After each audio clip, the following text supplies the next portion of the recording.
Salut! Salut! Excuse-moi, je peux te poser une question? Ouais. Tu viens d'où? De Rugles. Ok, tu m'emmènes, tu me fais un peu visiter? Allez, c'est parti. Allez. Let's go.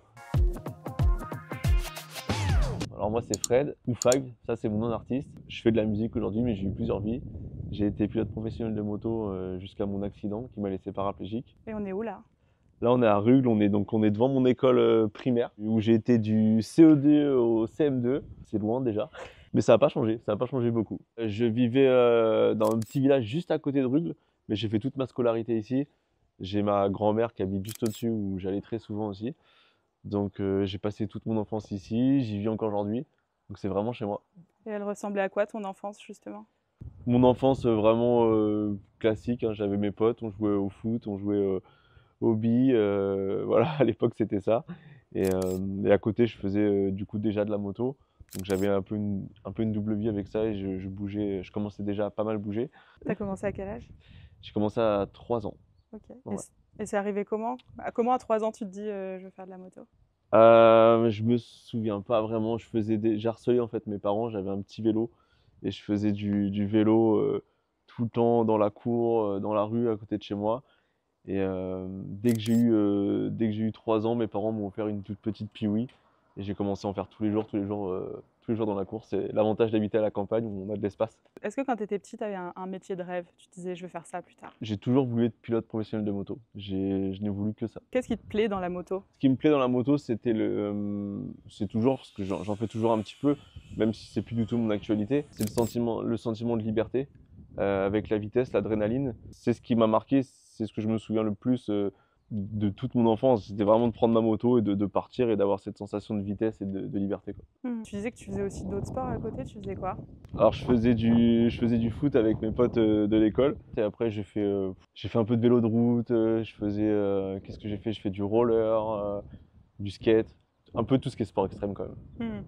Il y avait quand même un petit penchant vitesse. Ouais, toujours ça, le petit côté adrénaline, le petit côté un peu dangereux, quoi. Ouais. Tu sais combien d'habitants il y a ici? Faut que je googlise. Je vais dire une bêtise sinon. Alors, j'ai la réponse. Il y a 2500 habitants à Rugles. Ça va, Ça va. c'est pas mal. Est-ce que c'est l'ambiance un peu tout le monde connaît tout le monde? C'est exactement ça. Tous les potes, les parents se connaissent. C'est bien et c'est pas bien parce que tout le monde sait tout aussi.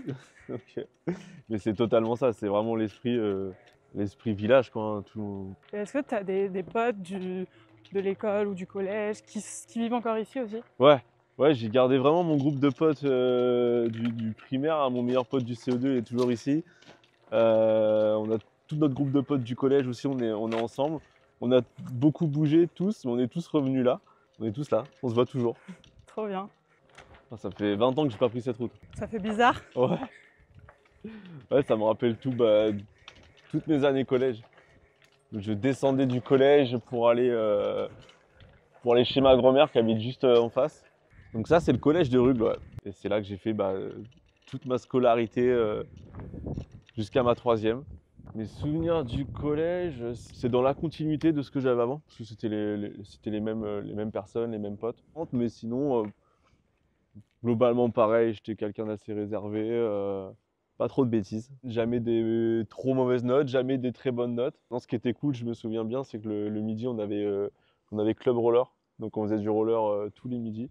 Est-ce que tu te rappelles de ta première amoureuse ou de ton premier amoureux? Ah je vais pas mentir, j'ai eu très longtemps peur des filles. Donc j'ai jamais eu de copine au collège. Je me souviens, il y a une fille qui voulait sortir avec moi, mais non, j'étais pas prêt. Psychologiquement, j'étais pas prêt. J'étais en retard. Tous mes potes, ils avaient des copines, mais moi, pas du tout. Et du coup, première copine, c'était quand, au lycée? Première copine au lycée, ouais. Alors non, je dis des bêtises, même pas au lycée parce que j'ai terminé ma scolarité classique ici, au collège. Et après, j'étais en cours par correspondance. Et pourquoi tu as fait par correspondance du coup? Par rapport au sport, où je bougeais beaucoup. On commençait à bouger pas mal en Europe. Donc c'était compliqué d'avoir un rythme classique à l'école.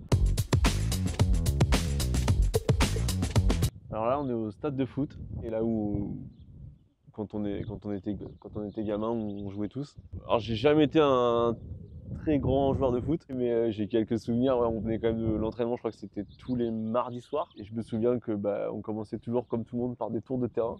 Donc j'ai fait un paquet de tours de terrain ici.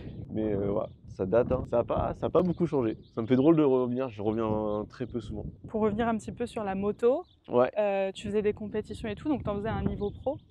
Ouais, donc j'ai commencé la moto très jeune, j'ai fait les championnats de France quand j'avais 6-7 ans et j'ai commencé à me professionnaliser à partir de 12-13 ans et je suis passé pilote professionnel à mes 16 ans. Ensuite j'ai été double champion de France en 250 en supermotard. J'ai fait une saison aux États-Unis où j'étais champion des États-Unis et j'ai été champion du monde junior par équipe.